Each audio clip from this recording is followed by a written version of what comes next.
Yeah, I think it's time we have the talk. Hey everyone, back with another video, and this one's really directed at all of you brand new Model 3 owners who've been largely picking up your cars during the summer months and blissfully enjoying the nice warm weather, and now you're waking up to the colder climate that's starting to happen, and you're wondering, my car's not quite the same anymore. Hey guys, it's Trev. You know, I did that video a year ago, and I thought, what better time, because the weather's changing, to redo the video, considering that some things have changed in the cars.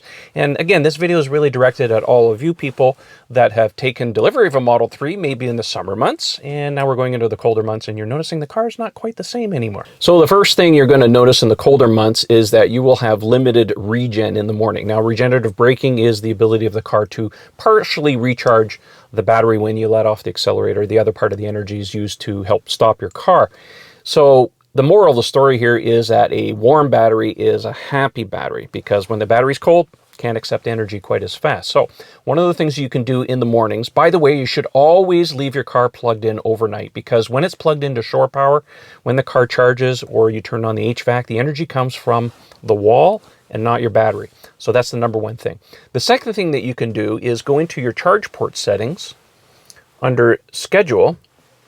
Now, if my screen looks a little different from yours, that's because I'm running the latest firmware. This is 2019.36.2.1. It's currently going out to the fleet by now, so hopefully you should be receiving this fairly soon. So this screen has changed a little bit. So in the past, if you turn it off, by the way, the car starts charging the moment you plug it in. I charge at 2 a.m., so I used to have this set to 2 a.m. because that's in the area where my energy costs are a little bit less, and I found for my daily usage that that was about a good time for my battery to be charged up to about 90% on a daily basis. You can set the time any which way you'd like, but there is a new tab now called Depart At, and this is fantastic because now you can set a departure time and the car will literally start charging whenever it thinks that it's going to get to your charge limit. So in my case, I charge to 90% on a daily basis. So I say, look, I want to leave at 8 a.m. By the way, you can set the time to anything you want. You can be AM or PM.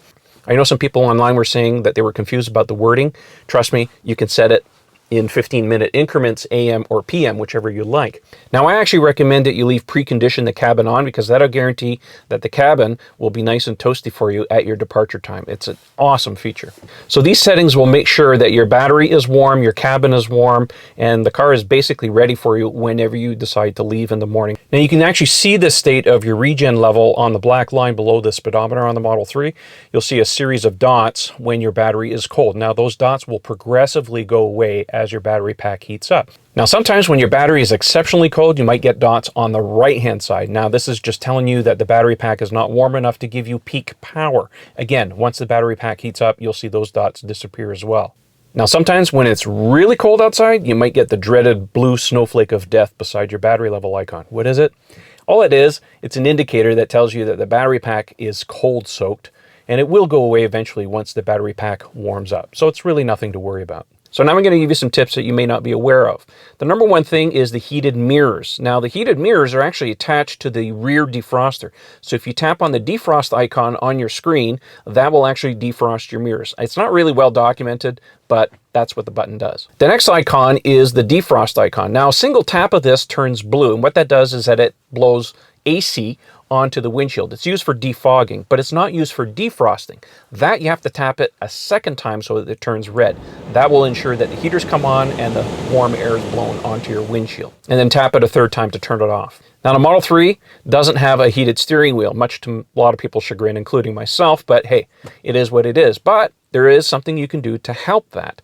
What you need to do is go into your HVAC settings and set the driver's side heat to be pretty much right where you're going to put your hands, and that will help heat up your steering wheel. So when you get in the cold mornings, it almost feels like a heated steering wheel. So pretty nice feature. Another pro tip for you in the winter months, when you're going on a trip, get in the habit of typing in the address of the destination as soon as possible. The reason for that is because if the car has to route you through superchargers, it will actually start preconditioning your battery, heating it up in other words, so that you get optimal supercharging levels when you get to your destination. So don't forget to do that as soon as you leave.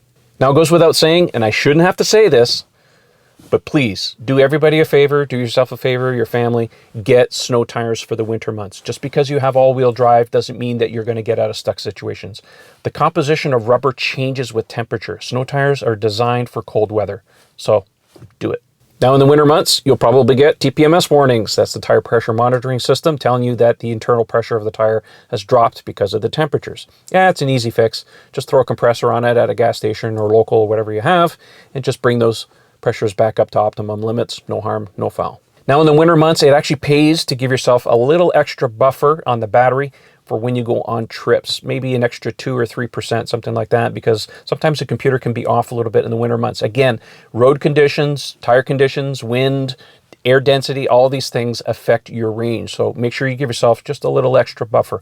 If you're in the habit of getting to a supercharger, maybe with 15%, maybe add an extra 5, arrive with 20 or something like that. I found in those cases, it really does help. When it comes to heating up the cabin, actually, I recommend you use the seat heaters more than trying to heat an air mass. It's much, much more efficient.